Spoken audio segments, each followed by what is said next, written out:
Hey, abalungi abagalwa. My name is William Nyende. It's time to share a few words, something to think about. Now, there is a friend of mine who sent me a discussion which is on social media. There is this guy called Ubuku. He's doing a good work, by the way. He's doing a good job looking after vulnerable children. So he wrote, his name is Moses Ubuku, founder of VPSCU. He was asking for another perspective. He thinks that people who come to the UK, who live in Uganda, in other words, who live in the diaspora, end up with so many big loans. They try to buy houses and stuff. I think he was discussing something, he had limited knowledge about. I should say that. Apart from the limited knowledge,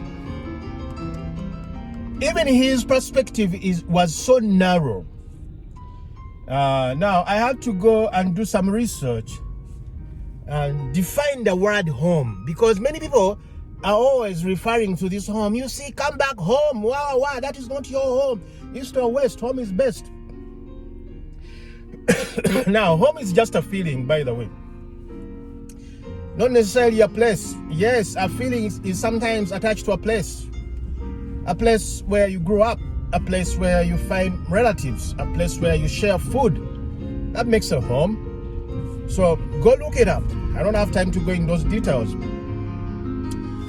And then I said, okay, apart from a home, defining the home, what else do we need to look at, to examine before we even get deep into the analysis, the discussion? Now, we go back to the purpose for which you are created. The greatest commandments are love God and love your neighbor as you love yourself. So here is my statement in a few words. Your earthly home is your small home away from home. Our lives ought to be more about loving our neighbors as we love ourselves. So if it means living abroad to financially support loved ones, go do it. Just do it. If you can support loved ones from Uganda, more power to you. Please, and I say this with emphasis, please and please do not limit your options. Know your thinking to a geographical home address. Don't limit your thinking to a geographical home address. There are so many options that you have not yet discovered simply because you fear to take loans. Now, this country, the United States, has a big loan.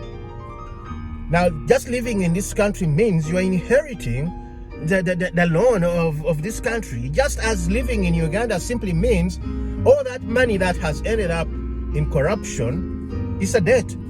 You as a Ugandan, you have to pay that debt, whether it was used appropriately or not. So debt is a constant. And when I mean debt, I'm talking about DEBT.